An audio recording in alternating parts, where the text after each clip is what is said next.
Okay, we are live. This is the CalExit Congress for April 4th, 2021, and we'll see you in just a moment.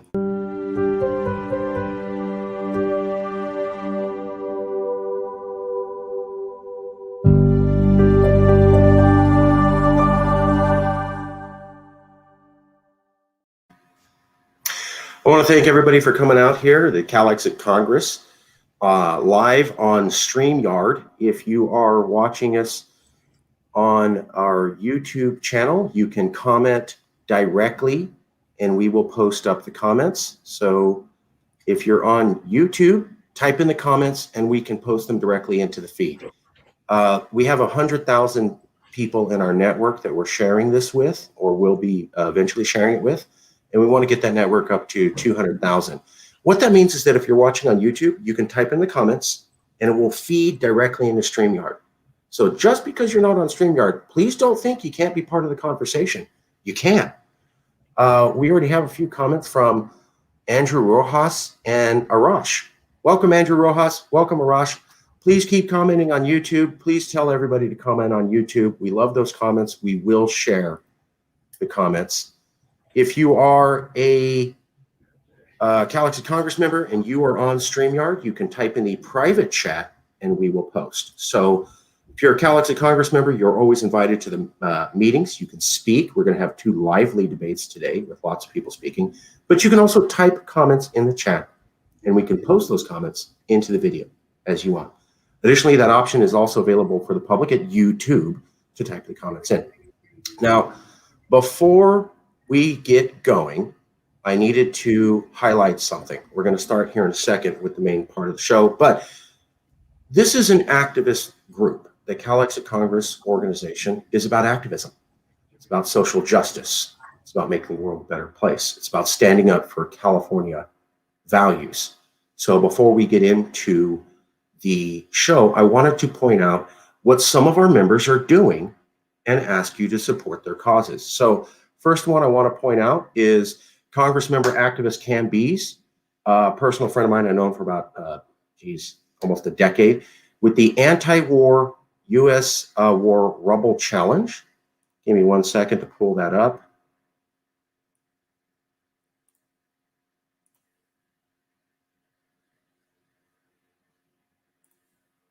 Okay, I'm going to share screen. I'll be right back.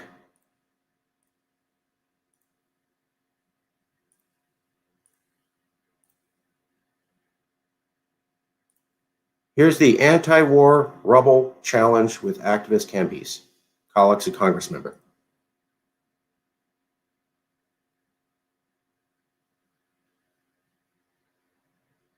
It's a dirty job, but someone has to get it done.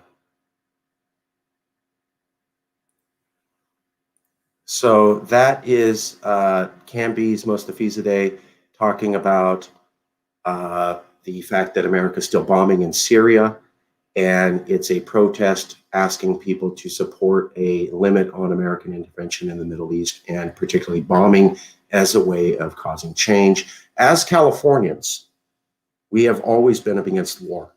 We stood against the Vietnam War. We stood against the Iraq War. We stood against recruitment centers. We have been the most anti-USA war part of America. So I would encourage everybody to consider joining this challenge. It's called the Anti-War Rubble Bucket Challenge. All you got to do basically is you take a video, fill a bucket full of dirt and debris, and then dump it on your head. Don't pick asbestos, pick something, but you basically make a video and make it about anti-war and Syria. Fully support that message completely. I'll be doing the challenge myself today or tomorrow. Additionally, CalExit Congress member activist Julina has a audit of the Mendocino Sheriff's Department. Let me pull that up real quick. I'm going to post this document in chat. Perhaps some of the Congress members would be willing to share that around or post that on YouTube. We can do that in a minute. Anyways, let me go and show you the document real quick. I'm going to do share screen.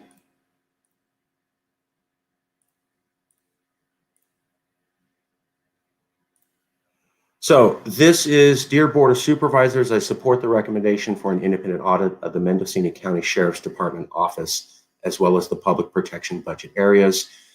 You need to live in Mendocino County. This would be your additional comments. You put your name, and then you'd have to put the county district, which one was there. But if you know anyone in Mendocino County who can comment on this, we're asking you to help support that. The Mendocino County Sheriff's Department has been, as I'm told by our contacts with the Pomo Indigenous up there, unkind to many of the Indigenous and unfair. Additionally, holding our government leaders to account is completely cool and something we always support. So consider joining those two activist things. 1 second, we're going to get to the agenda. Let me get to the comments. Don Hooper, is this live? Yes. Don Hooper. Here's Don Hooper, is this live? Yep. Here we go. Anthony, let's go. Watching. And Andrew Rojas says, welcome. And Arash Arshadi says, hello. Welcome, everybody. Please keep making comments, and we appreciate them. Okay, getting back into the show. We support activism. If you are an activist, if you are pursuing social justice, please let us know. Please consider joining the CALEXIT Congress, and we want to support you. We also want to have you come and speak. So let's get right into it. Intro to the YesCAL CALEXIT Congress for April 4th, 2021. Why are we here? Well, this is why.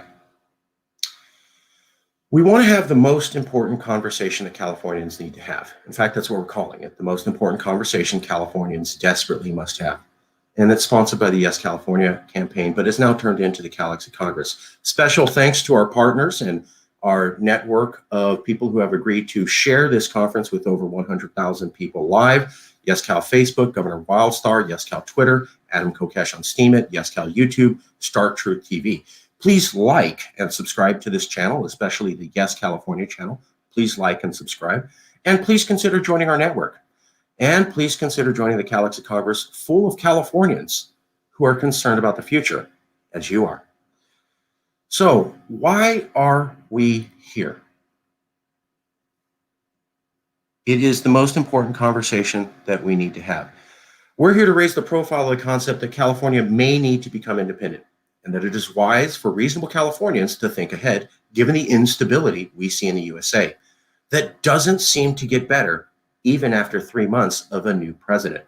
Turns out that there are other regular Californians saying the same thing as the CALEXIT Congress, but who aren't part of the Congress. Let's take a look at that. Here's some examples of some people who are not connected to the Congress, regular Californians saying the same thing as us. Carlos Gomez on April 3rd on Twitter said, I started joking that California needed to pack its bags and leave. That was years ago. Now I want my state to leave this cluster, you know the idea, of a nation. Carlos is saying that months after the new president was elected. He's still concerned about the instability in America. He's a Californian. He says he loves California on his Twitter channel, and he has absolutely no connection to this Congress. Another random Californian concerned about the same things we are. Is Carlos alone? Well, actually, it turns out that he's not. Alex Magdaleno, another Latino, I would point out, like myself, on March 26th, pointed out in the Camarillo Acorn, 74 million Americans voted for a president who is racist, white supremacist, and so forth. So these people are not part of the movement. They're regular Californians, and what they're saying is they're shocked at the state of America, the support for Trump, and the instability they still see. However, they are not alone. Californians with money and power are also talking about how California could be a nation. Here's our first update. Promotional update. The first billboard encouraging California secession is up on 2 locations in Hollywood Boulevard.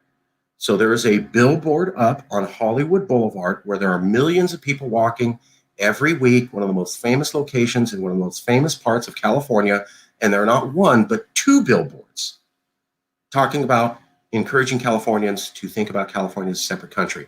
Now, this is part of the museum exhibit called Free State, which is in El Segundo. This is in Hollywood Boulevard.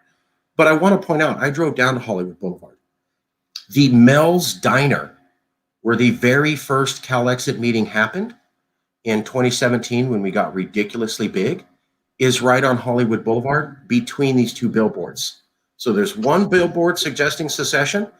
Then you go down Hollywood Boulevard. There's the Mel's Diner, where we had our largest CalExit meeting ever with the most people in attendance ever, about 50 to 60 people. We actually had to open 2 locations. And then you go down another block and there's another billboard suggesting California independence. So I found that to be an incredible coincidence. Let's take a look real quick at what we're talking about here. I'm going to do a share screen. All right. So here we go. 1 second.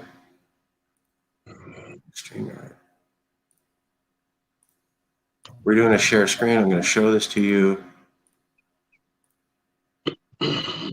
Okay.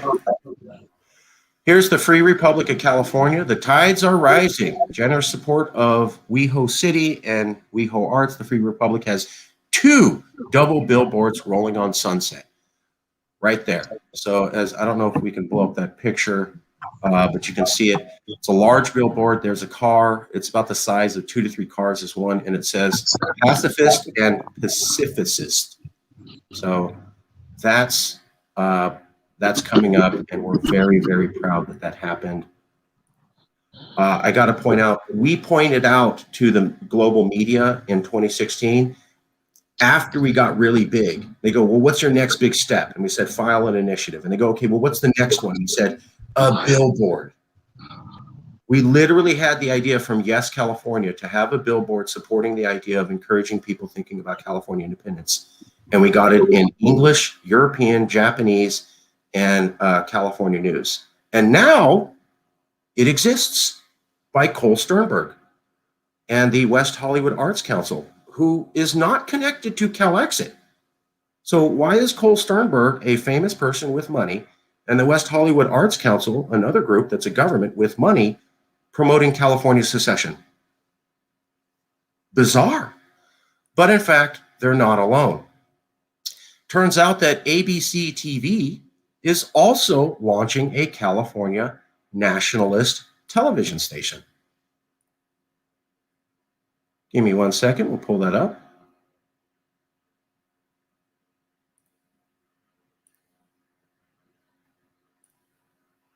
Okay, I'm going to show you this.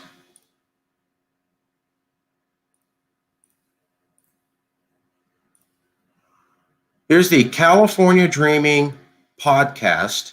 It was launched by ABC7 last week. This came out March 20, well, maybe 2 weeks ago, March 22nd. And what they're talking about is that they are launching a brand new TV show called California Dreaming. Very similar to our podcast called California Dreaming, launched only a month after we launched the California Dreaming podcast. Here's the California Dreaming TV show, where they're going to talk about how California is unique and different from America. So this whole episode is talking about how California culture is very different from America, and they go into, oh, look, isn't California so unique and different from the US of A?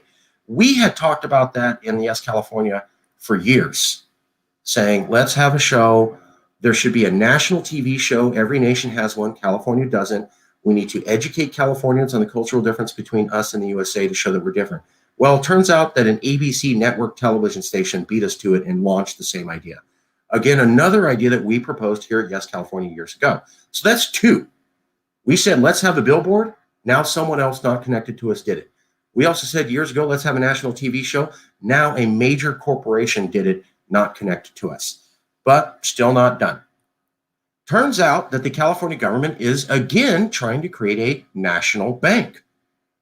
When you try to become independent, you want to have a national bank. Here's what they're talking about. AB 1177, so AB 1177, 1177 is an attempt to create a bank that can provide banking service to poor people. Now, it's being opposed by many bankers. And the interesting thing is that they say, quotes, Governor Gavin Newsom in 2019 signed a bill allowing cities to start their own public banks, but none of them had done so yet. This bill is expected to be heard in the California Assembly Committee in about a month. Additionally, Reserve study found that only 6% of Americans don't have a bank account. Let's take a look at that.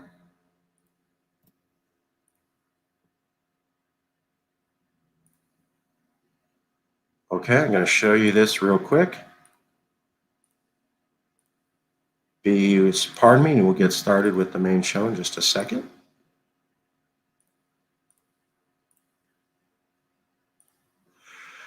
California Democrats propose state-backed banking program. And nearly 20 Democratic senators. So what they're talking about is they're trying again to create a bank, this time saying poor people need banking services. Let's have them. Now, last year, the California government did a bold step and started saying that public entities can have their own bank. So these are banks independent of the American banking system. The only reason you'd want that is if to have a national bank. Again, something that we at Yes California suggested. And now here's the California government trying to make it happen. And finally, to finish our update on why we're here before we get into the agenda, here's a situational update. Unity is not working. So Fox News is, and I know it's Fox, but I'm going to go ahead and show you this. So Fox News is talking about how they are not going to work with Biden and America may fall apart. So Media Matters, Laura Ingraham hosts guests to push theory that America's on the verge of a split between red states and blue states.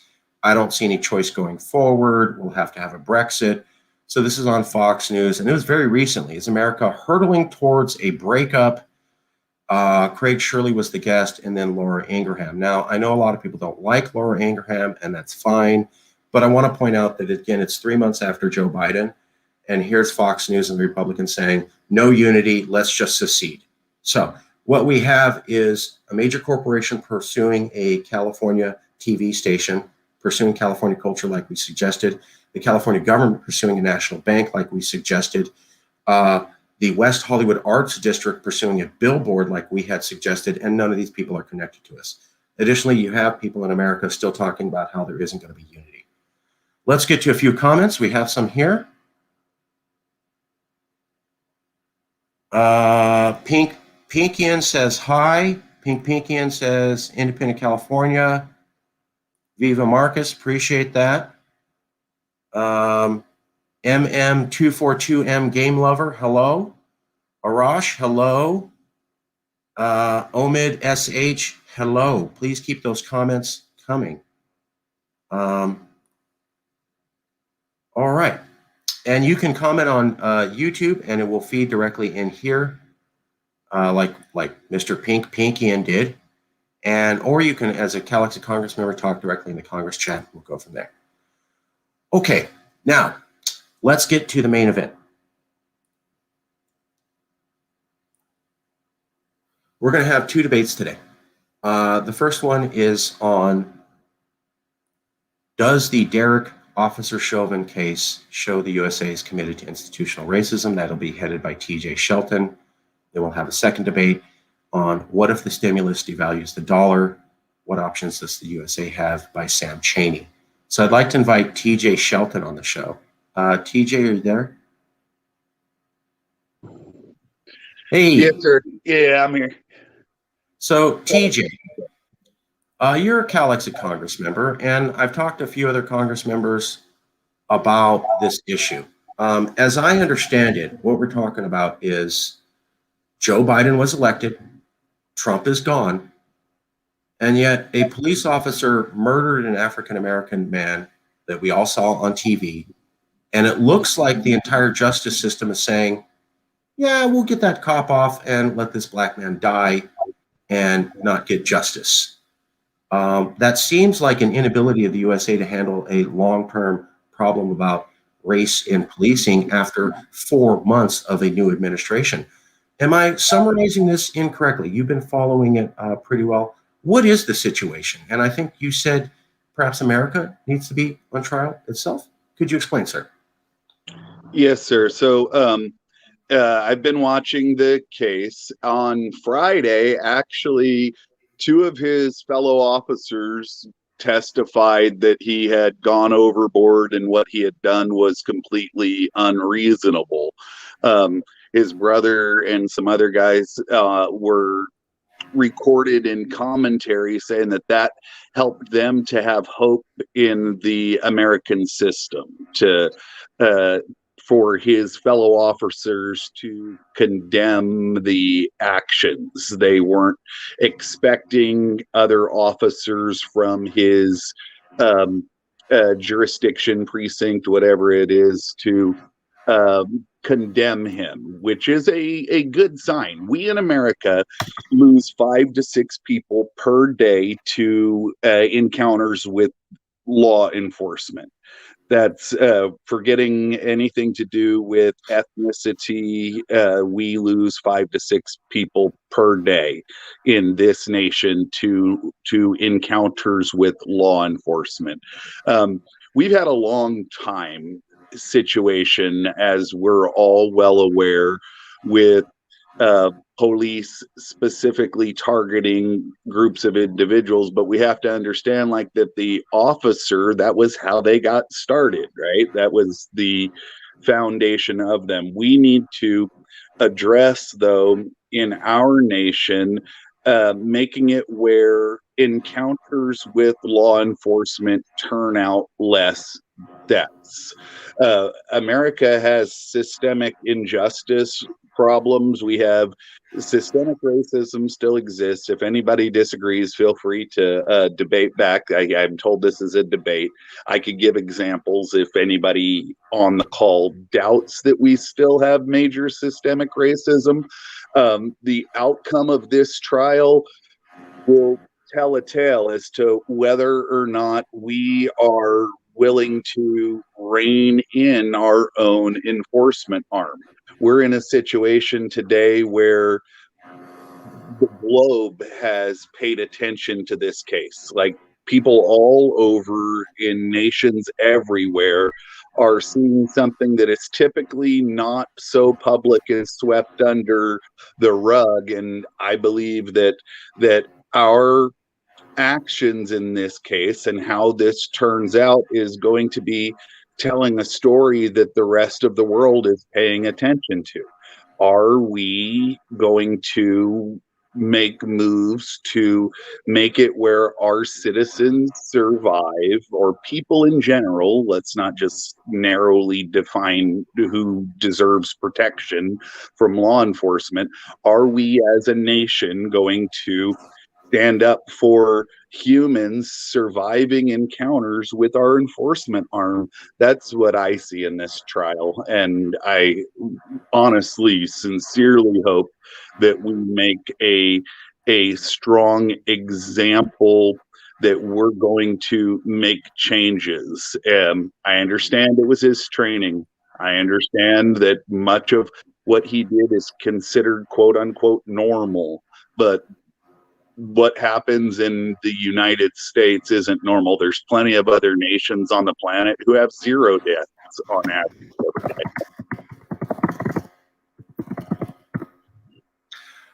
So I had heard that, talking to another CALEXIT Congress member, Governor Wildstar, in preparation for your presentation today, that, and please keep those comments coming in. As you can see, we will post your comments directly to the show. I had heard that a lot of this was about, they were already framing it as Derek Chauvin. Did he follow proper procedure? Did he not? Moving away from, hey, you killed a guy. And they were talking about how George Floyd may have had different drugs in his system and trying to present some sort of case on, he's a bad guy. And so it seems to be moving away from, you killed a man, to, yeah, but did I not follow procedure? And maybe he was a drug addict anyways. Am I getting that totally wrong, or are you seeing that narrative being pushed heavily in the USA? Well, America, the U.S. has this habit of victim blaming. Okay, they want to try the victim to shift the focus from what actually went down.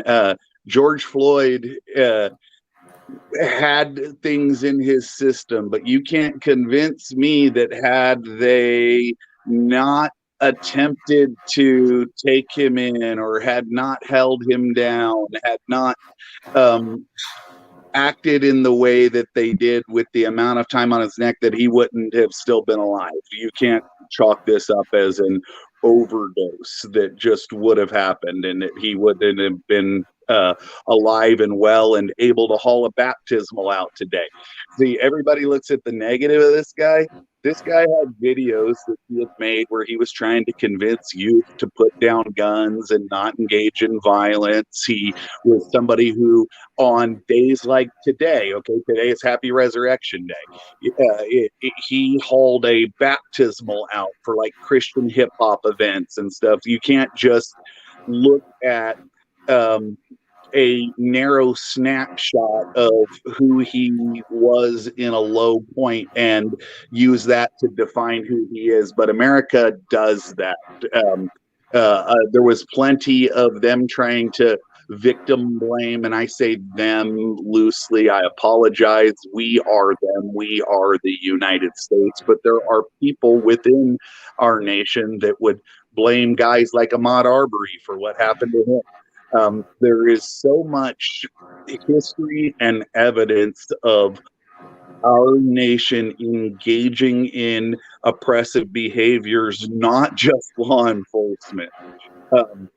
This shove-in case transfers the onus of responsibility and the biggest problem back to law enforcement and how they interact with us. But one of the biggest problems that we face, I believe, is this whole group of people who want to blame a victim. I don't care what he was on in that moment. They did not deserve what transpired. And what transpired was far from what was mandated by the way he was attempting to interact with them. He was trying to be very, very passive and kind and apologizing to the officer the whole time for the thing. He wasn't trying to fight back. That's not what was going on. Anybody who watches that realizes that, if they're honest, that this man was afraid and he was abused while he was afraid. Okay, I want to turn it over to anyone else in the Congress. Would anybody like to speak on this topic?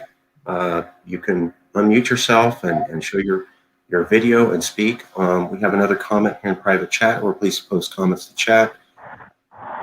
I'd like to say something quick, if I could. Please. Yeah. Yeah. So there's another huge part of the problem, another facet to this gemstone of muck, is that there's a serious problem with judicial authorities breaking actual laws. In the case of gubernatorial candidate Wildstar, right?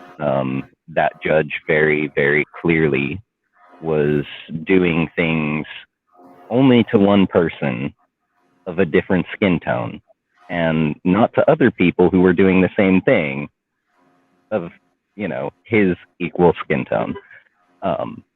Only going after the guy with different skin color than his own. We've got Brock Turner literally caught in the act, literally, and let off with kind of a slap on the wrist, quote, because we don't want to ruin or destroy this young man's life. I mean, what did he do to that poor girl? He destroyed her. But the judge that was presiding over gubernatorial candidate Wildstar's case was allowing all sorts of things to go on in court that should not have gone on. Actually breaking actual court procedure. The Brock Turner case, that judge had a clear mandate to the law to uphold the law, to impose a certain strength of sentencing on this criminal, this violent criminal, no less.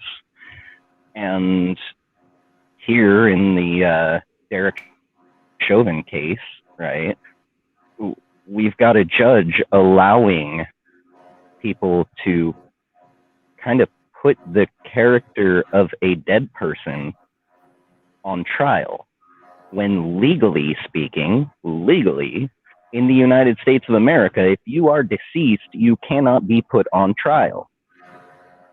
Even if we know someone committed a crime, we watched them do it, if they take their own life and they're dead, they can't even be put on trial for the, horrific crime that they just committed before taking their own life. So the fact that a judge would allow for any of this to be going down when it's a trial of you were an officer, you had a badge, you had responsibility, and you committed murder. That's what this trial should be. And instead, the judge is allowing it to be, well, let's look at this guy who died and maybe try to justify in any way possible. It's just disgusting. TJ, response? TJ Shelton? Yes, sir. Yeah, I'm still here. Sorry, I have young daughters who are asking questions and interacting with them. Awesome. So America has this thing. Your amount of justice you receive has a couple of key factors. One of them's finances, another one has to do with pigmentation. And it just is what it is. And we need to make changes.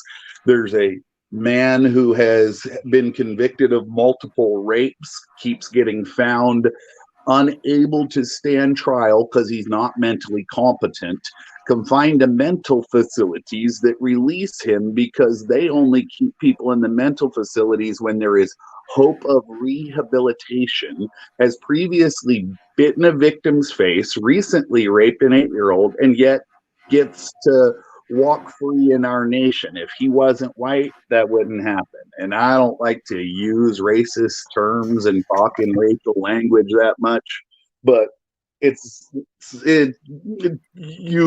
would be sort of like trying to play chess and never mention knights or rooks or bishops. It's just a thing that's at play on the board in the nation that I live in, and it's obvious from the evidence on so many levels. Historically, it's been worse. People say we're the most divided we've ever been. Bull crap. We are not the most divided we've ever been.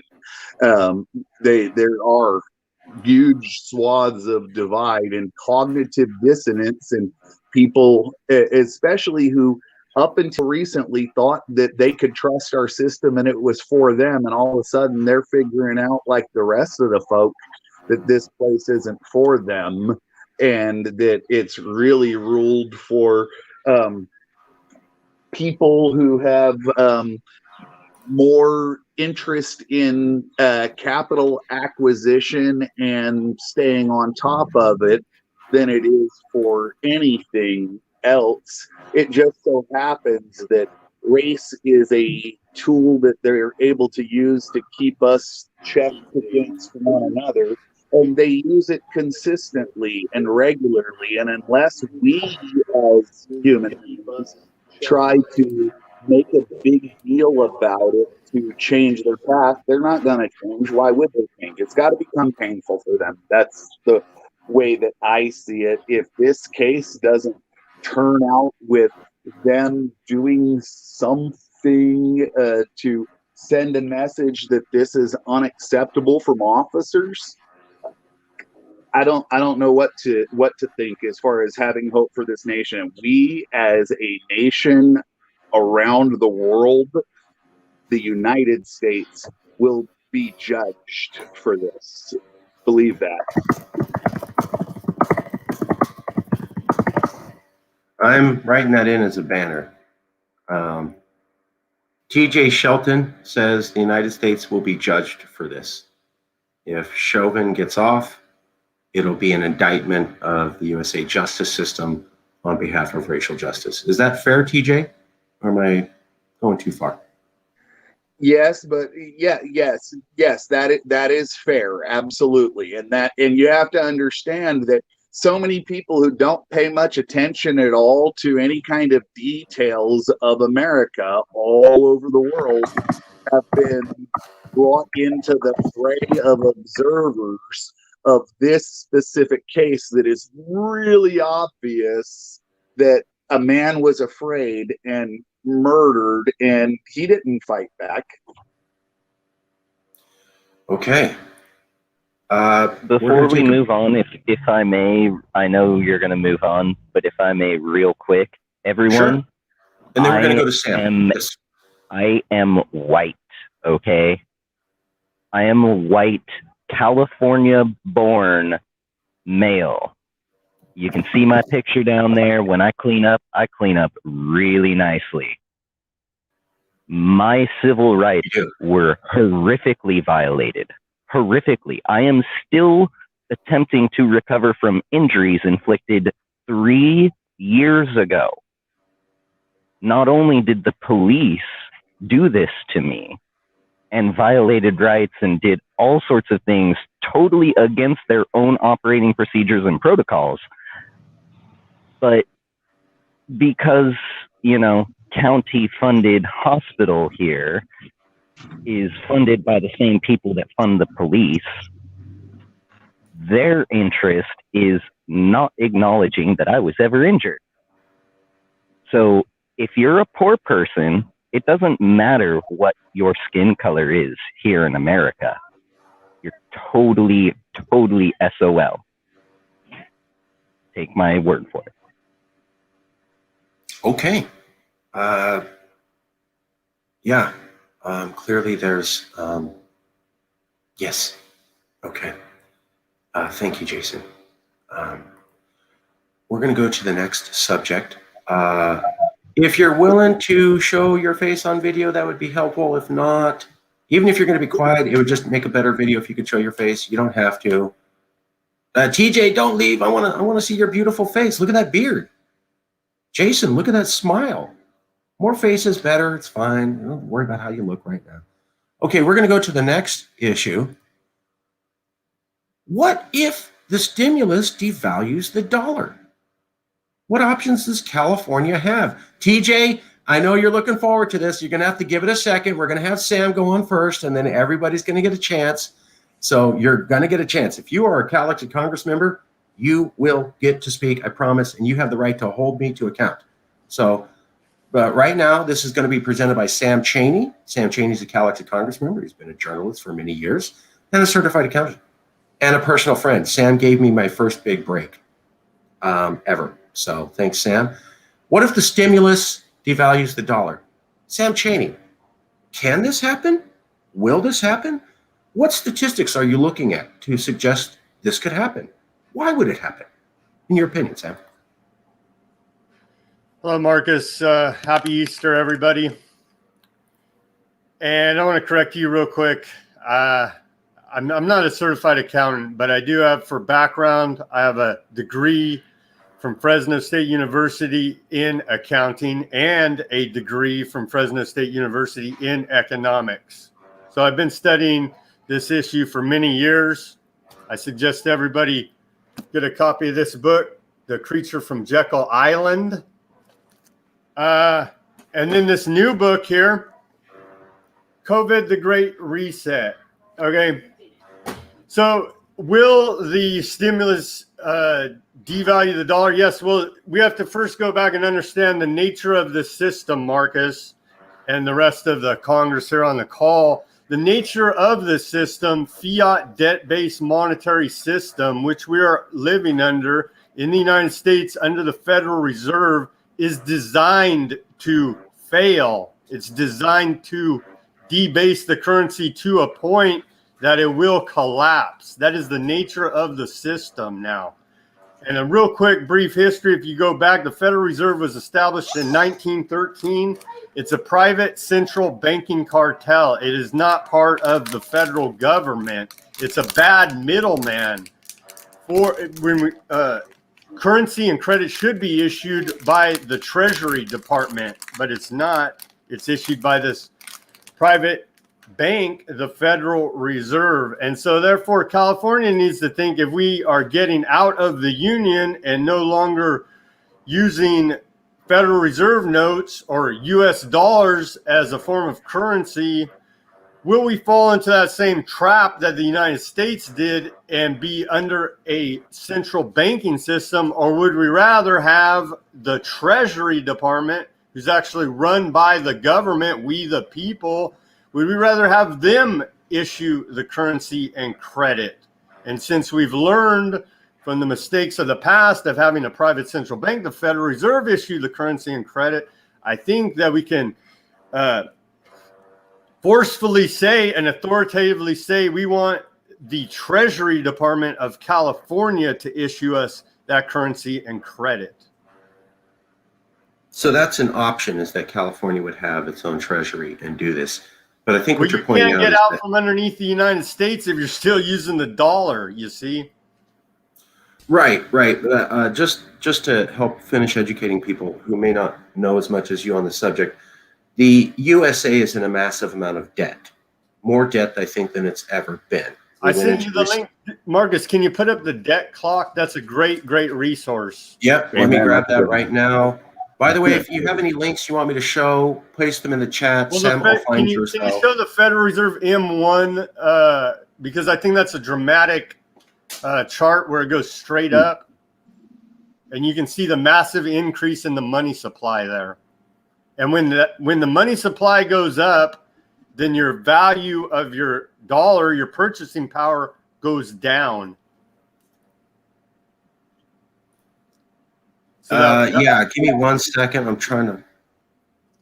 But continuing about the Federal Reserve, it's not federal. I mean, even the name is deceptive about it, right? And so, but they're working with the federal government, with our Congress, because you got to think about who sets monetary policy in this country. That's the Federal Reserve. That's not our government. And Alan Greenspan is famous for saying the Federal Reserve is above government.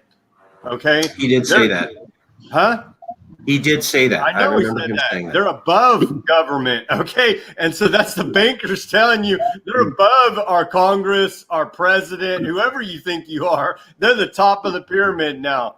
So if we want to get out from underneath that system here in California, we need to think about sound money. And I think Marcus is going to get into the what are some options. But if you could show that dramatic graph of the M1 money supply, it's not on this one. It's not on this chart. Oh, Sam, post whatever link you want me to show in the chat, and I can do that. Okay, I think this is what you were talking about with from the Federal Reserve now. Let's see here. Where do you want me to post it, in StreamYard here? Yes, in StreamYard, in private chat. Yeah. Okay, here we go. This one, because I think this is a great illustration for the visual learners out there, that how much they massively are increasing the money supply. And it looks like there's raising taxes is just not going to cut it. And by the way, the Grace Commission under the Reagan administration in the early 80s did a study on where does our federal tax money go, and they concluded that the majority of it goes to pay interest on the national debt. So it's a lie that your tax money pays for social services. Is this the chart, Sam? This is the chart. And you see, we go along the chart. You could start in 1980, right? And it's pretty flat. And then we hit, and then it starts going up. You see the bailout, right? In 2008, we had the credit crisis, the housing crisis. You see it go up a little bit, right? A little increase, and then we get to 2020 and it goes straight up vertical, right? And you can see it right there. And that's a dramatic increase now. Okay, so that should concern everyone who is working and trading in US dollars, because when it goes up, the value of your dollar goes down. That's your purchasing power. And really, at the end of the day, that's the only power us little people have, is our purchasing power, and they're massively debasing the currency at a record pace now. And the only conclusion you could reach is that it's part of the Great Reset here. This is from Klaus Schwab, part of that World Economic Forum, a big-time European economics professor that leads these discussions globally about the direction of the world economy. And so you can see that the massive increase and the national debt here now. Let's see if we can find the debt clock. Did you have that, or did you want Just me to post it in chat, Sam? Post it in the chat. Let's take a couple comments, and we'll come back to you, Sam. Post, Sam, while we're letting some other people comment. Post Okay. the links you want me to show in chat, and then I can come back after comments and show all the links you want. Okay. By the way, this is why you want to come out and present. We can do title bars. We can show all the links you want. You can come and present on any topic, and the amount of research you put into it, we can make you look better. Let's go to TJ Shelton. TJ, how do you feel about this? Is the dollar, could it be devalued? People find that a wild concept. Is it possible? So the creature from Jekyll Island, they didn't even use their real names when they got together at said place, right? Okay, so they designed our banking system. We have, as a nation, been trying to push the whole world under our banking system and keep them under our banking system. And we will chop your head off if you dare try to leave our banking system. TJ, that's a key point. That's a key point you just made. The U.S. dollar is the world reserve currency right now, and like you said, not for long. If other countries don't want to trade in that world reserve currency, we will use by force our military to overthrow your country. Okay, because it's not backed by gold or silver. It's backed by the might of the U.S. military. Yes, sir. That is exactly correct. Unfortunately, that's what we have been doing. And that is, the way I look at it is they've been running downhill, kicking a can. And if you keep running down a steep hill, you go faster and faster. And they've been keeping the can kicked in front of them. Man, I am impressed with their agility. I am so impressed with their ability to stay on their feet. But like, if you go back 5-6 years ago, people were like, well, China can't trade with other people and people can't trade outside the dollar. They're going to have to come up with a way to circumvent using the dollar. And now today, if you look at it, that's already happened. The cork's out of the bottle. They're trading outside the dollar. The dollar has only been the reserve currency for so long because it was the tallest dwarf in the room. It was of all of the short, crappy currencies that there could be out there, this was the tallest one. And by the way, we were going to, again, remove your leadership if it dared to try and trade outside of it.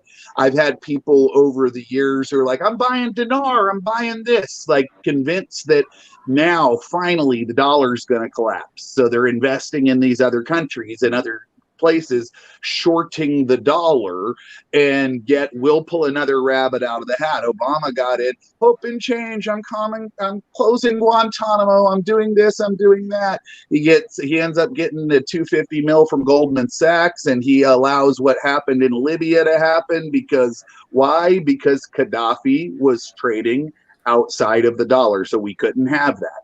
We back 2001 when the World Trade Center went down, we had 10 nations that weren't part of the IMF. Right now, there's only 3 left that aren't part of the IMF. That would be Iran, North Korea, and Syria. So that is where we are today, and it's sad that we have fought so hard to keep the dollar afloat. But as it's exploding, you can bet your dollars are not going to be worth much more than toilet paper eventually, as guys like Elon Musk, who was trying to be Team America for the longest time, saying that Bitcoin was for criminals, he jumped ship and he's shorting the dollar now too. Okay, any other comments on what happens, and is it possible that the debt could go beyond anything we've ever A seen. little more history about it real quick. Yeah. In 1971, President Nixon took us off the gold standard. We were theoretically sound money until that point. Now they switched us to the petrodollar, which forces China, Russia, any country, every country in the world to trade oil in dollars. These other countries are getting sick and tired of it because they know we're massively debasing our currency. And there's an economic concept out there called dollar devaluation, or dollar, what is it? Dollar de-dollarization is what they call it. And Yeah, we're on the de-dollarization of the globe. De-dollarization, because these other countries are getting sick and tired of having to use our US dollar as a means of exchange, because they know it's just propping up a failed system and it doesn't benefit them. And they are our rivals to be world powers. China, for the biggest example, they want to be the world's #1 superpower. So why the heck would they want to use our currency as a means of exchange for petrol? They wouldn't. Okay. When what we as citizens have to understand is that the capitalists that pay and elect our politicians were all stupid happy to go jumping over to China and take advantage of the workforce and do the transfer of us. Like, we've been getting gutted as they have been getting financially empowered, and now their creation, or not really their creation, I'm sorry, Chinese, it's not their creation, but the people that they partnered with have outgrown them, outperformed them. You brought up 71 with Nixon. If you look at prior to that, the poor people and the rich people were both on an upward trajectory. It wasn't a very steep hill, but everybody was moving up kind of like a slight angle like this. If you look at 71, though, the graph starts to go, and the rich get to where now you would need a rope and gear to make it up the steep angle. That the difference is to how far the affluent are taking off, and the working class of people have just had their American dream eviscerated. Yeah, I agree. Can we show the deck clock here now, Mark? I got it all queued up. And whenever you're presenting anybody, just send me the links in private chat. And here we go. U.S. national debt clock. So now you can see here it's constantly increasing. We're at $28 trillion now, and this is everything on the books. The source is the U.S. Treasury Department. So there you have it, and you can see the devaluation of our currency down there at the bottom. 1960, and then 1980, it went down a little bit, and then you can see now we're at 129%. No, go up a little bit, Marcus. Right there, the bottom of U.S. national debt, right there, 129%. U.S. federal debt to GDP ratio. Okay, that is not sustainable. Right there. 130%. I mean, that's mind-blowing to me, honestly. That says collapse right there. That now, one Marcus, statistic. On here someplace, I think it's further down, is our unfunded liabilities. Where's that at? Is that 619 one? It's been a while since I've looked at this clock, but there's one that shows money right there here. on the right on the bottom. There you go. Right here. You go. Look at that number. That's the money we owe ourselves. And that's and then there's even a scarier number that's not even on here, which are the derivatives market, which is this giant bubble of debt out there. Okay, so the whole system should have collapsed in 2008 with the housing crisis. It didn't, because the Federal Reserve came up with this idea called quantitative easing, where they are buying U.S. Treasury bonds to keep. It's the snake. If you can picture the snake biting its tail, is exactly what it is. The system was never designed for the Federal Reserve to buy the debt, but they are, and that's how they continue to prop up this system. But this system is coming to an end. As you can clearly see, you cannot have 130% of debt to GDP ratio. It's just simply economically not sustainable. Amen. When we did that, that created a problem in China with their export market. Okay, so like things should have been tumbling down significantly. They had some big boys fail, so on and so forth. But it put quite the crunch on a lot of people, and it really made China sit down and take a look at what they can do to not be so reliant on us. 2008 and just the West, okay, all the West was entangled in that, where they were trading on these derivatives and when the West really got like kicked hard over this collapsing, China got kicked too, but not because they had their fingers in that, but because all of a sudden their export market fell on its face because we were all broke and we weren't buying things from them. And that caused them to turn inward and work on developing more of purchasing within their own nation and moving their people up through the ranks to be consumers. And the writing's on the wall, like the capital big situation with the Federal Reserve and everything. So our race issue, if you go all the way back to the beginning of how this whole place got founded, it was about money. It's always been about money. It's always been about greed, and it's about money.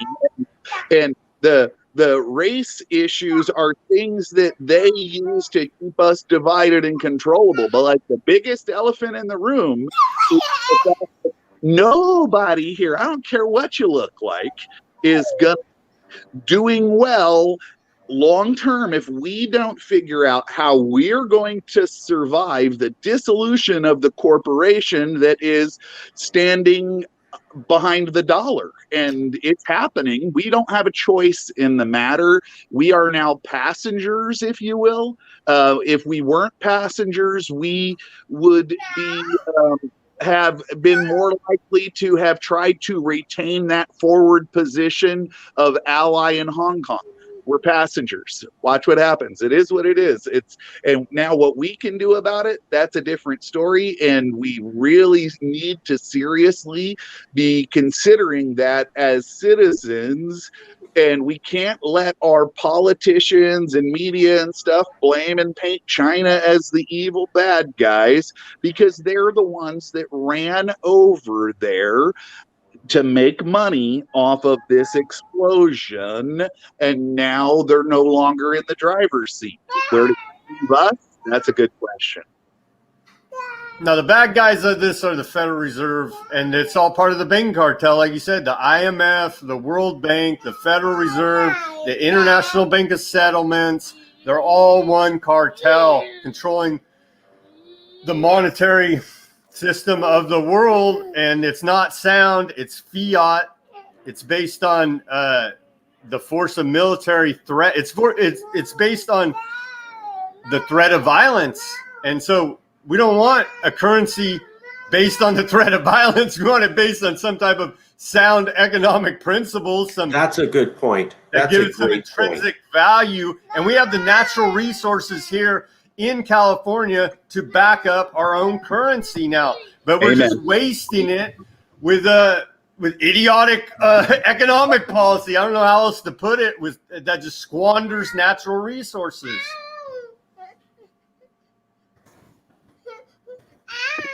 Yeah. As an example, this was not much of a debate. I agree with him on everything. Like it's sad so many people are so caught in the rat race with tunnel vision as they run toward their career ambition or whatever it is that they're trying to do, that they've never read or looked into such things and don't have the foresight to see what's coming. They're deluded within it.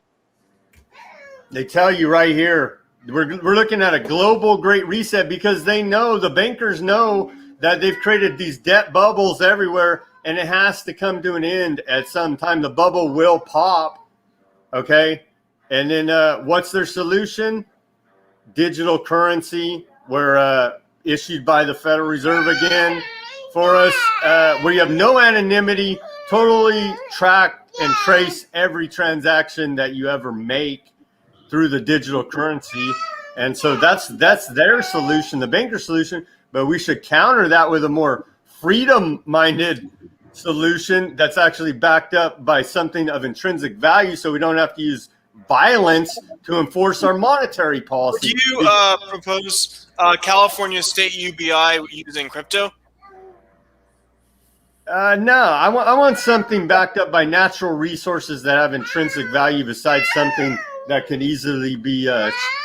We have lumber, gold. We have a lot of natural resources here in California, to name a few. And so a basket of those resources to back up the currency, making it sound, and then also possibly cryptos too. Throw that in the basket too. I mean, let's take a serious look at what our options are here now, and we have a serious adult discussion with about what the future is going to be, besides just listening to the dictates of the failed Federal Reserve System, which is going to collapse. So let me, if I may jump in real quick. I think what I'm hearing is a consensus that Californians don't like a currency that's inflated with the threat of blowing people up or being shot. And that if California was independent, we would not want to have a currency that was based upon the idea of military threats, military bases, potential invasions, and openly talking about regime change, basically intimidation and threats of violence. Am I hearing that right? Is anybody opposed to what appears to be consensus? Because I think I'm feeling a proposed resolution coming on. I'm just listening to what you all are saying. I'm hearing a couple different Californians all saying the same thing. Am I wildly off base? TJ, Sam, is this not what you guys are heading to? Well, I think that's the only moral thing that we can do, is not kill people that don't want to use our fiat currency. Jason Wright, you have a comment, brother? Yeah, a couple of comments. More recently, the thing about the resources being used to back, right? Like, you know, when the dollar was actually on the gold standard, you know, a resource that there is an amount of that can be accounted for, that, you know, you base the value on that resource. Jason, just real quick, the Federal Reserve's never been audited in over 100 years. We don't even know what these guys are doing with our money behind the scenes. Yeah, I know. It's been a long time. I know. That's why I said back, you know, when they were. But there's this thing called tokenization. I've heard gubernatorial candidate Wildstar discuss this. I believe I've also seen discussion with Alistair Caithness, our Scottish, not ambassador. Pardon me, I'm having a lapse right now. Advisor, sorry. I'd also like to point out that any solutions that we may come up with, you know, for all of this would be nice, but ultimately the likelihood that we're ever going to actually effectively implement it while still under the United States federal government's rule as Californians, it's slim to none. Every time we try to do anything that's good for California, the federal government shuts it down rather quickly, claiming it's unconstitutional and stuff. So really, you know, helping 10% of the entire nation's populace unconstitutional. I'd like to point that out. But ultimately, if we don't regain our independence, if we don't reclaim our status of nationhood, then we can talk and formulate plans. We can even try to implement them all we want. But ultimately, there's a very strong likelihood the federal government of the United States of America is going to shut us down left and right. So, They'll go to war even over it, and independent- they have continually gone to war over the dollar. So yeah, they'll go to war with California for sure. So I'd like to return back to the proposed resolution, and if I could get some feedback from Congress. Is there a consensus that we as Californians are saying that we do not approve of an inflated currency that is inflated through military threats, basing agreements, intimidation of other nations? Am I wildly out of line saying it seems that people approve of that? I'm a human being who hasn't approved of that for a long time, and I've been all over this country. I live in California now. Sam? Yes, I approve of that. Jason? Yes, I approve. Anyone else on the chat? Anyone else? John Bowman also approves. If anyone's opposed to that idea, please say so now. Christine approves also. Robert also approves. Okay, thank you. And I'll add that obviously I support direct cash payouts, but that's only like a small fraction of the spending bill. So if it's going to be a resolution, should that be referenced? Sure. We'll send this over to the committee that drafts resolutions. TJ. We do realize that most of like this paycheck protection plans and all this like explosion of the quantity of dollars in the system has mostly centralized into people that already have, right? If you're a corporation who has 10 employees, you got covered in pretty decent ways if you were able to qualify for this. Houses of worship of all different kinds. Ruth's Chris Steakhouse got busted for double dipping with their hamburger joint, right? Okay, this explosion of the quantity of currency hasn't gone toward like things where I'm not sure who was just speaking, who is more concerned about the individual human. Most of it hasn't gone to that. Most of the money in these omnibus things that have been killing us for long, it aren't for American people as far as the individual goes. And I don't know that I have confidence that we can do anything about it as a nation either, because most people are just totally unaware of there really being a problem. This last year has been a wake-up call for a lot of people, and I hate to say I'm thankful for COVID, but in reality, it has opened so many people's eyes to what has gone on in our nation in so many different ways that it's pretty amazing. I have people who used to say, that's crazy. You don't know what you're talking about. The dollar's going to live forever. We're going to take over more of the world. All of a sudden they're like, about that. It's the same thing with like before Floyd blew up. I was marching around City Hall before Chauvin put his knee on Floyd's neck for all those minutes, and people would be looking at me like crazy, and I was having trouble with people thinking that my stance on the idea of systemic racism was overblown. And then George Floyd happened, and now it's all people who like would just call me an idiot and send me away before all of a sudden wanted to have a conversation. Right there. Conversation Right there. needs to be had. Right there. And I second TJ's notion that COVID is actually a blessing upon us, and we need to take this opportunity to continue to educate people about the corruption of the system. Okay. Okay. Any other comments? Any Congress member comments? Okay. Then we will move on to the Congress votes section. We'll start in 30 seconds. Let me just do a break. That ends our debate section. Thank you for participating. If you have important social justice issues, if you ever need us, please come by. Congress is now going to go to the formal session where we talk about publicity proposals and votes till about 12:30, and then we'll end the meeting. So give me 1 second to do a transition.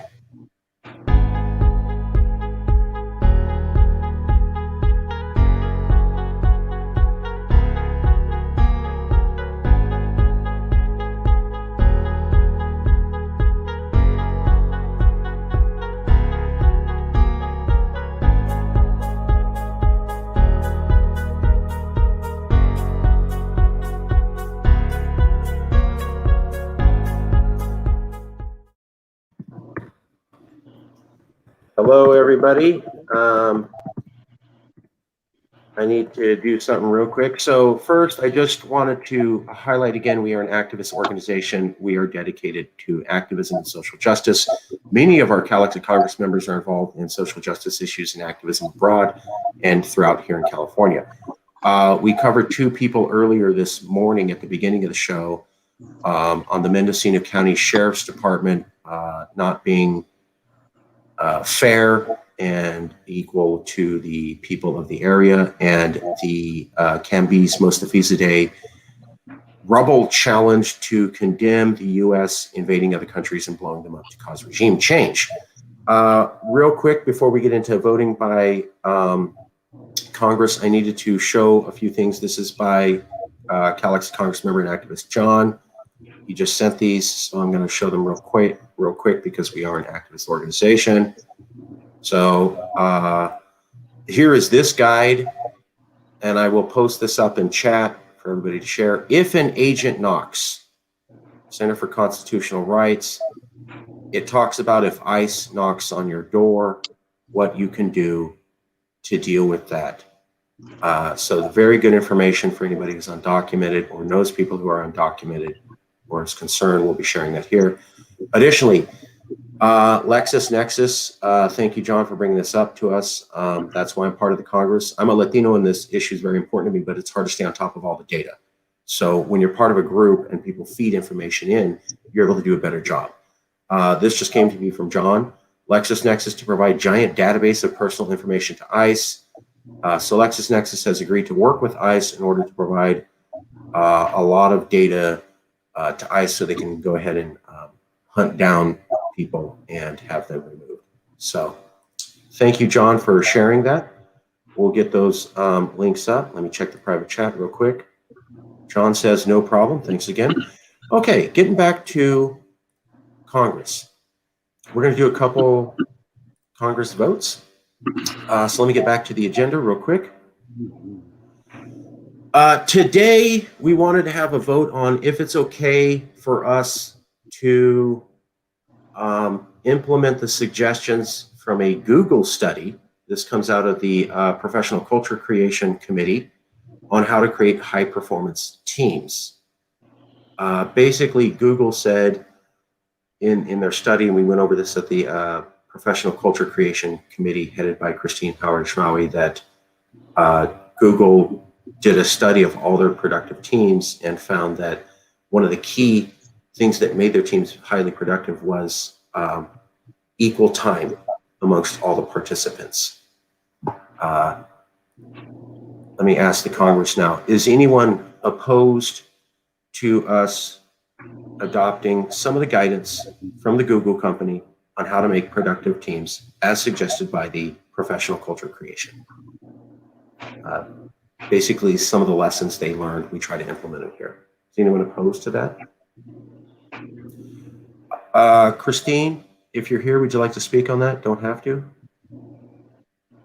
Okay, no one's opposed. I'm going to say that that's approved. Next item. International Outreach Committee can contact Indigenous people to ask them to host an embassy. So this is just to confirm that our International Outreach Committee, headed by Jason Wright, has the permission of the Congress to reach out to Indigenous people outside of California who are proposing or looking at foreign separate nations and ask them for an embassy.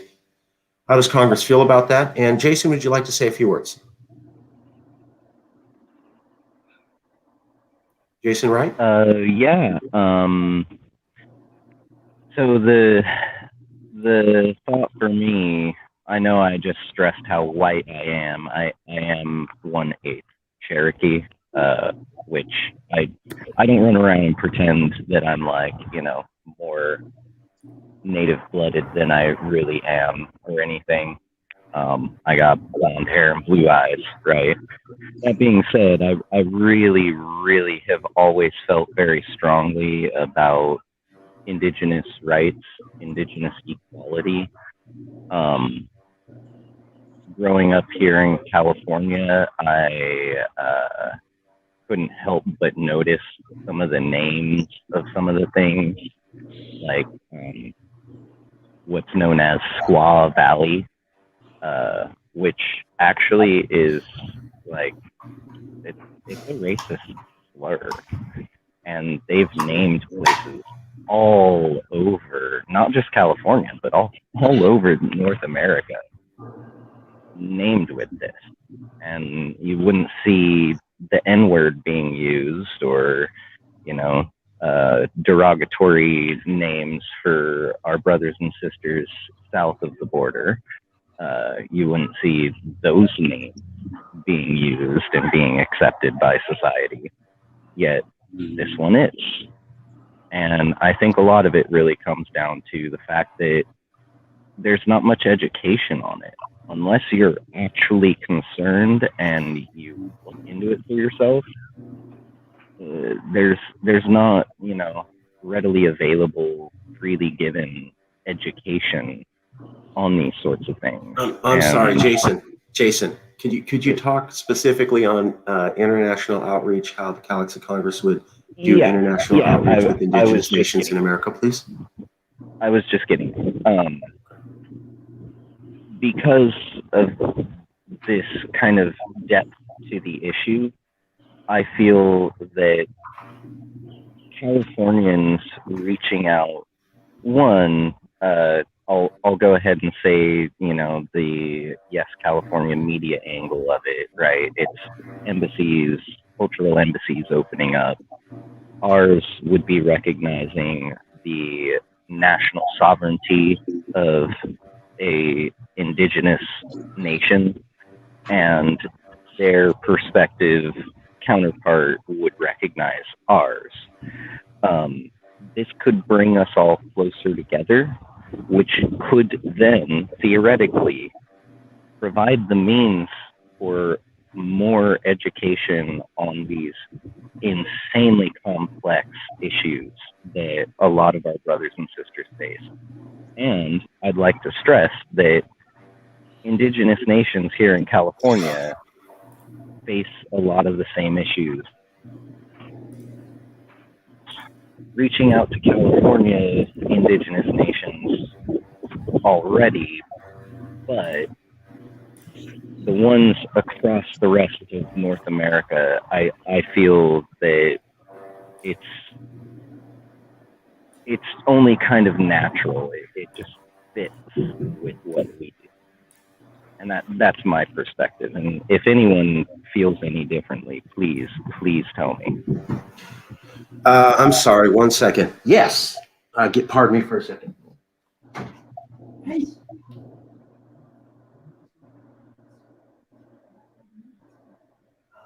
will try. Sorry. Okay. So specifically, Jason was talking about Yes California in outreach committee approaching the Lakota and the Navajo, in addition to other indigenous nations in America outside of California, and asking them for an embassy, as we've done with Baja California. So it doesn't look like anybody's opposed. Let's go to section 2. Jason, coming right back at you. International Outreach Committee. You had some amazing progress on another potential embassy in another foreign country. Is that right, sir? Yes, I did. Yeah, if it's not clear to everyone by now, I've been working like full steam, hour and a half, 150% capacity on trying to get more embassies up and running. We have the one we're working with Baja on, which both parties are hoping this summer might be the opening for that.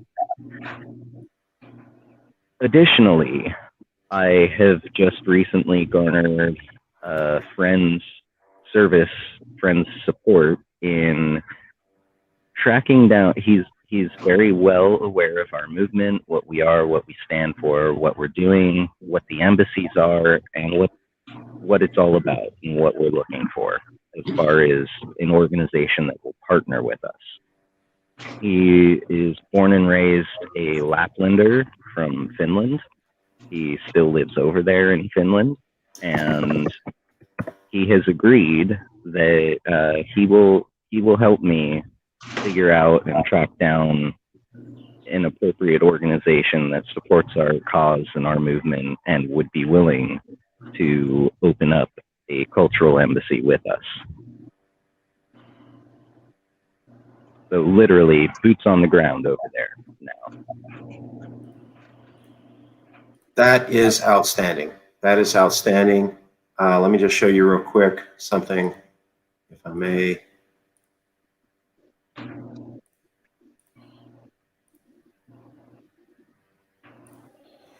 So this is the International and Domestic Issues Joint Committee with Jason Wright and Robert Stark. They meet every Tuesday at 7. A lot of the resolutions are coming out of that committee. And I think a while back I proposed that we should have a website that lists officially all the embassies, including other independence movements. That's a good idea. I remember that. How many of them have been officialized? The only one. We are working on Baja. We had permission with the Movimiento de Independencia de Baja, MIBC, and they were going to host a YesCal embassy in Tijuana. That was the location they had. One of their members got sick. He was the main guy that was ruling on real estate. We are working with Cuauhtémoc, and they're doing some internal shifting in their organization. But basically, we had approval to build one in Baja. And the other two, Catalan and the Cape, those haven't been. Where'd she go? Those haven't been finalized. Correct. The next logical one would be possibly an indigenous nation in Lakota territory or Navajo territory, if they would. Jason also made a huge inroad in Finland, but Jason also was able to contact, I think, some other European country ambassadors. So we are interested in building embassies for Yes California with any sovereign nation or official independent nation. Basically, they're cultural centers. It's a publicity project to show that California, being a nation, would be recognized by many people around the planet. So physical, not just online physical space. Correct. You have a physical space in that country, and it says, hey, this is dedicated to a future independent California. And then somewhere in California, we have a physical space saying, hey, this is dedicated to this other country, which could be an emerging country or an official country. And basically, we were able to get into the news because what it shows is that people in other parts of the world or America recognize this concept of California being a nation and are not completely opposed to it. It's not a foreign concept to them. And so these cultural embassies, as we call them, allow us to do that.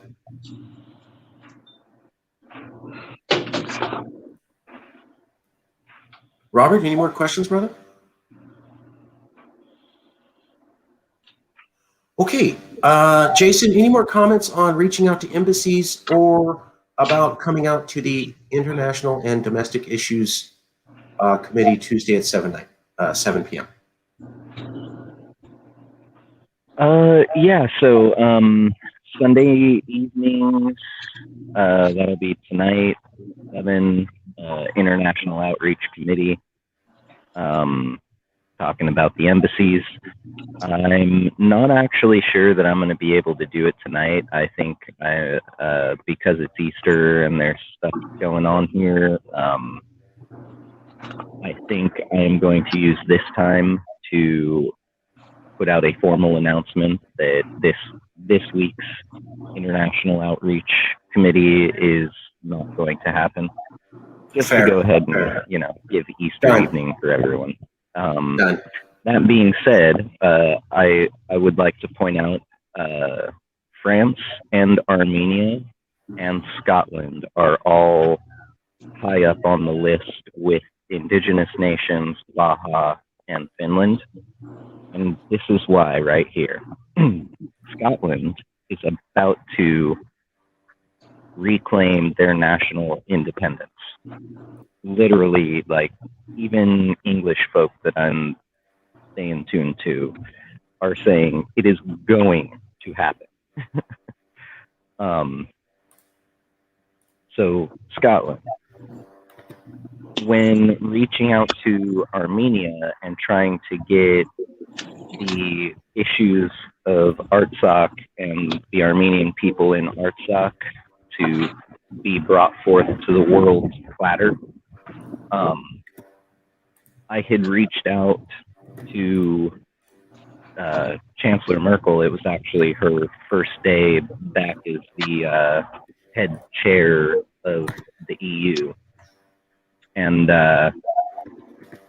wrote a nice little thing saying basically something to the effect that, you know, I understand if you yourself cannot say anything directly, but maybe there's some way that, you know, some sort of official somewhere in the EU might identify with Californians, might feel the plight of the Armenian people, and maybe would say something in support. And a few days later, President Macron of France, in a speech addressing the world, he was talking about nations where Armenians live. He said they live in Armenia, of course. And outside of Armenia, they live in Artsakh, they live in Belgium, they live in France, and they live in California. Now, he's naming off nations where Armenians live. And he doesn't say the United States. He doesn't say California and then the United States. He says California. So, not only do I want to reach out to Armenian folk because we have such a high percentage of the world's Armenians outside of Armenia here in California, but also to France, because they have been supportive of both Armenians and Californians. So if anyone has any objections to any of these, please let me know. Feel free to email me if you're not here on the meeting right now. Email me, let me know. I am totally open to discuss. It's not like, you know, heated debate or anything. If you have an issue, I really want to understand and see what we can do to fix any problems. Thank you. Okay, contact Jason, International Outreach. Okay, we are at 12:30. We're going to end the meeting in a few minutes. We'll end a few minutes behind. There was one additional topic I needed to cover with Congress, and that is this. Many of you have already heard about this, and basically many of you have already said yes, but today we're announcing that we would like permission from the Congress, and basically we already have it. We have a majority of people saying yes, but I'm looking for everybody here, if I could get your yes vote. We'd like to start offering online training courses in particular topics related to independence. So everybody's watching videos. Videos are a way to build your YouTube channel. Everybody's sitting at home watching StreamYard and other things like that. Having an online training course is something that many people have done in order to grow their YouTube channel and grow their persona. It works very well, and many people do it. We would like to offer 3 types of training here at Yes California. 1, California history as a nation and how we were illegally acquired, annexed. Number 2, the right of self-determination under international law. And then number 3, California's assets and strengths if it pursues independence. Now, again, none of this is saying that you have to endorse CalExit, and none of this is saying that California must be independent. But in keeping with the goal of the Yes California CalExit Congress, We're trying to raise the profile amongst 40 million people that it is reasonable to have this conversation. Having training courses where we say you don't have to buy into it, but we just want to teach you the facts of how California was an independent nation and was acquired illegally under international law. We just want to teach you the facts of international law relating to the UN article ensuring self-determination on, I think, Article 22. And we just want to teach you the facts about if California was independent. Don't have to approve, don't have to not approve, but we thought this was a way to grow our YouTube channel, bring people in, grow members for the Congress, showcase the Congress, and if we grow the YouTube channel, it can also do funding. And we think that when you're able to provide courses that are based upon facts, it raises the profile of the organization. So we thought this would be a good idea to raise the profile of CALEXIT Congress, and we wanted to have this fully operational within the month. A majority of the members have already said yes, but let me ask the people here. Rabbi Axelman, John, Robert Stark, TJ Shelton, Jason, Sam Chaney.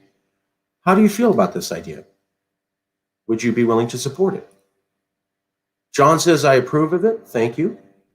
Sam, It has my vote. Okay, Jason, that's a yes. Sam, would you be willing to support this? YouTube censors any of the truth, so there's that. Is that a no or is it a yes? I'm sorry, I have to ask. I wouldn't work to build my platform on YouTube. They're going down. They're going downhill fast. I would work to build it on other platforms that are more open to free speech. Okay, are you opposed to us placing this on YouTube? Yeah, I'm not opposed, but what Sam said, like with censorship. So John in the chat said we can also put it on BitChute, like sites that are less likely to censor. But the downside is we're going to get less of an audience, or more narrow audience. They take it off. They take it off. I mean, I don't know if there's a reason. Or as a backup, we could do that as a backup. Yeah, that's a good idea. We could do it kind of like we're doing Zoom now, or doing StreamYard now instead of Zoom. How we switched here to StreamYard so that we can do multiple platforms at the same time. Theoretically, we wouldn't really, I mean, do we need to go with just one platform? And we possibly do, like, you know, as many as possible all at the same time. Extend that web. I mean, I've spent a lot of time and energy. I got 1,600 YouTube videos, and they demonetized me a long time ago, and now I have 2 strikes hanging on my account by a thread, with threat to delete my account because I disagree with the World Health Organization. Okay, so that's YouTube policy, and it's changes constantly. So if CalExit or Yes California happens to fall out of line with Google, YouTube, you could better bet you're going to be censored. That's all I'm saying. Okay, fair enough. Fair enough. So everyone is okay with us moving forward with the CalExit Institute concept on Congress. Am I hearing that acceptably? No one is opposed, horrible idea, can't live with it? What we're talking about is watch out for putting all your eggs in one basket with YouTube. Makes sense to me. StreamYard allows us to broadcast to multiple things, including Twitch and Steemit and Facebook, and I think anything with an MPMD URL. So I'm all for we could do the training here on StreamYard and broadcast it to multiple channels at the same time. Never put all your eggs in one basket. Makes sense to me. Provided we don't put all our eggs in one basket, is everyone okay with this idea? Right now we have Marcus, Jason, Professor Walter, Nicholas Wildstar, Quatamak, Sam Chaney, Robert Stark, Farhad, Cambiz, Christine, DeWonk, Stephen, Axman, the Rabbi, John Bowen, Lewis, TJ Shelton, Julina Costa, Alejandra de Barca Ile, Aaron Gleason, Stephanie Bridgman, and Brett Pike all approve of this idea. Is anyone opposed? Okay. then it's a done deal. It passes. Typically takes How longer many for us to get total- votes, but we're moving very efficiently. votes is that? I'm sorry? Just for my note taking, because I've been taking notes this whole time. How many total votes is that? Total yeses or total people who were asked? Well, people who cast a vote either anyway. I think it's 18 Nice. Okay. out of voting members. Thank you. And there's a few members who abstain and who are just advisors. We have 1, 2, 3, 4, 5, 6 to 7 people that still can vote and haven't voted, and 17 to 20 people who can vote and haven't already voted. So pretty good. I mean, I got to say, I send you all a text message. I try to make it a real simple question and just yes or no. That seems to be working well. 70 to 20 people responded with that text message yesterday, and I need to follow up with 7 people, and a few people abstain. You don't have to be a voting member. You can be an advisor or you can abstain, but we'd like you to be part of the Congress. Advisors don't necessarily get a vote, but they do get to come to meetings and call us out if we said anything wrong. Any other questions about the CalExit Institute? Any suggestions or any concerns? I think you all brought up some valid concerns we need to watch for. Thank you for sharing. Okay, well, then we're going to end the meeting. You don't have to go. I'm just going to end the broadcast. Stick around. We'll have some more conversation. I'm going to go to the branding, and we'll end the broadcast live, but you can still be on the show. Yes, Sam. Oh, okay. All right, later. Bye. All right, Happy Easter. Okay. Thanks, Sam. All right, we're going to go to the end of the broadcast, and then we will come back, and it's live chat, but not recorded.